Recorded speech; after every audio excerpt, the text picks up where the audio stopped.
যুক্তরাষ্ট্রের ফ্লোরিডা থেকে আমি শহীদুল ইসলাম তালুকদার।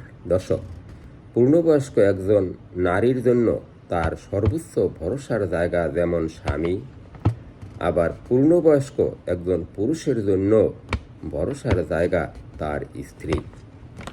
আর স্বাভাবিকভাবে এমনটাই হওয়া উচিত। কিন্তু এই বিশ্বাসের জায়গাটা যদি নড়বড়ে হয়ে যায়, নিশ্চয়ই তার প্রভাব ব্যক্তি পর্যায়ে ছাপিয়ে সমাজকেও কলুষিত করে। দর্শক, এমনই একটি অপ্রত্যাশিত খবর গণমাধ্যমে প্রকাশিত হয়েছে।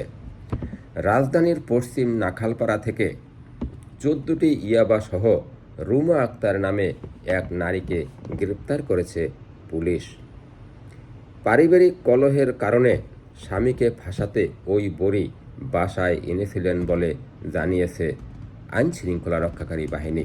দর্শক, পারিবারিক জীবনে কলহ হতেই পারে, তবে আমাদের উচিত একের প্রতি অন্যের সহনশীল আচরণের ভিত্তিতে যে কোনো ঝামেলা নিজেদের মধ্যে মিটিয়ে নেওয়া। দর্শক, আজ এ পর্যন্তই। ভালো থাকবেন। আসসালামু আলাইকুম।